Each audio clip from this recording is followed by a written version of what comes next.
Assalamualaikum warahmatullahi wabarakatuh. Selamat pagi semuanya. Perkenalkan, kami dari kelompok 1. Nama saya Siska Permatasari Malau dan teman saya Dina Octavia Suryana Putri. Pada kesempatan kali ini, kami akan mempresentasikan hasil diskusi kami yang berjudul Flowchart Siklus Pendapatan. Yang pertama ada flowchart. Flowchart atau sering disebut dengan diagram alir merupakan suatu jenis diagram yang mempresentasikan algoritma atau langkah-langkah instruksi yang berurutan dalam sistem.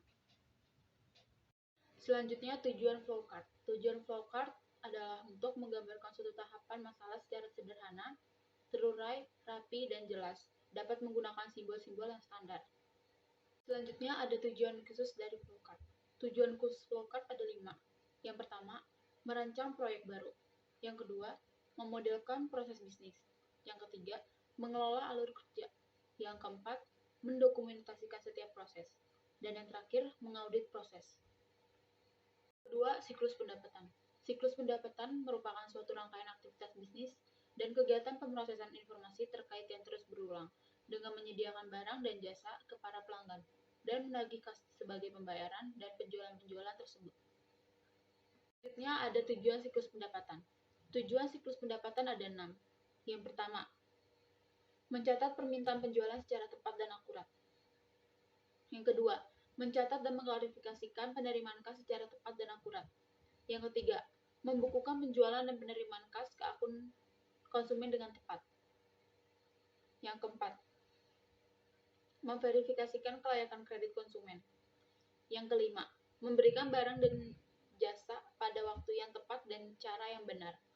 Dan yang terakhir, mengamankan kas sampai dilakukan penyetoran barang. Aktivitas bisnis siklus pendapatan. Aktivitas bisnis siklus pendapatan ada 4. Yang pertama, mengentri pesanan penjualan.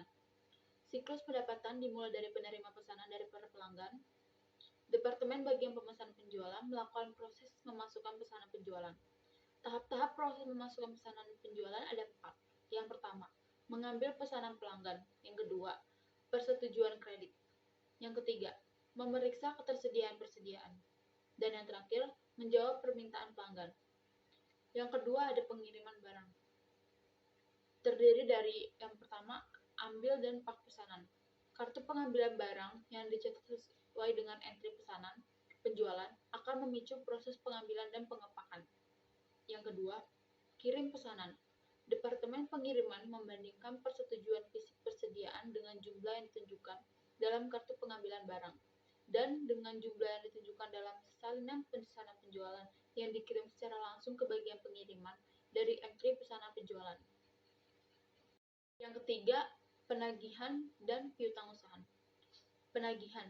Dokumen dasar yang dibuat dalam proses penagihan adalah faktur penjualan yang memberitahukan para pelanggan mengenai jumlah yang harus dibayar dan kemana harus mengirim pembayaran tersebut. Yang kedua, pemeliharaan data piutang usaha. Fungsi piutang usaha yaitu menggunakan informasi dalam faktur penjualan untuk mendebitkan rekening pelanggan dan mengkreditkan rekening tersebut ketika pembayaran diterima. Dan yang ketiga, pengecualian, penyesuaian rekening dan penghapusan. Yang keempat ada penagihan kas. Terdiri dari 2, yaitu menangani kiriman uang pelanggan dan menyimpannya ke bank. Nah, prosedur pengambilan siklus pendapatan terbagi menjadi 5. Yang pertama itu proses atau aktivitas adalah entry pesanan penjualan. Di dalam proses atau aktivitas terdapat 4 ancaman dan terdapat 4 prosedur yang ditetapkan. Yang pertama, ancaman yang pertama itu berupa pesanan pelanggan yang tidak lengkap atau tidak akurat. Ancaman kedua berupa penjualan secara kredit ke pelanggan yang memiliki catatan kredit yang buruk. Yang ketiga, legitimasi pesanan. Dan yang keempat, ada habisnya persediaan, biaya penggundangan, dan pengurangan biaya. Prosedur yang ditetapkan yang pertama, ada pemeriksaan edit entry data. Yang kedua, persetujuan kredit oleh manajer bagian kredit, bukan oleh fungsi penjualan. Catatan yang akurat atas saldo rekening pelanggan. Yang ketiga, tanda tangan di atas dokumen kertas, tanda tangan digital, dan sertifikat digital. Yang keempat, sistem pengendalian persediaan. Yang kedua, proses atau ancaman berupa pengiriman. Ancamannya terbagi menjadi dua. Yang pertama, kesalahan pengiriman. Kesalahan pengiriman di sini tuh dimaksudnya barang dagang, jumlah barang, dan alamat yang salah. Terus ancaman kedua itu pencurian persediaan. Prosedur yang ditetapkan yang pertama itu rekonsiliasi pesanan penjualan dengan kartu pengambilan dan slip pengepakan. Yang kedua itu batasi akses fisik ke persediaan. Proses atau aktivitasnya berupa penagihan kas. Ancamannya berupa pencurian kas dan prosedur yang digunakan yaitu pemisahan tugas, minimalisir penanganan kas kesepakatan lockbox, konfirmasikan pengesahan dan penyimpanan semua penerimaan rekonsiliasi periodik laporan bank dengan catatan seseorang yang tidak terlibat dalam pemrosesan penerimaan kas. Yang kelima, proses atau aktivitas, masalah-masalah pengendalian umum. Ancaman yang pertama itu kehilangan data. Prosedur yang digunakan itu prosedur cadangan dan pemulihan dari bencana, pengendalian akses atau secara fisik dan logis. Ancaman yang kedua itu kinerja yang buruk. Prosedur yang digunakan yaitu persiapan dan tinjauan laporan kerja. Penjelasan tentang flowchart siklus pendapatan. Bisa dilihat gambar yang tertera di layar. Dalam siklus pendapatan ada dua transaksi kunci, yaitu penjualan kredit yang menghasilkan piutang dagang dan penjualan tunai. Flowchart manual, meskipun tidak ada dua organisasi yang identik, tetapi sebagian besar mengalami jenis kejadian ekonomi yang serupa. Siklus pendapatan dalam sistem informasi akuntansi.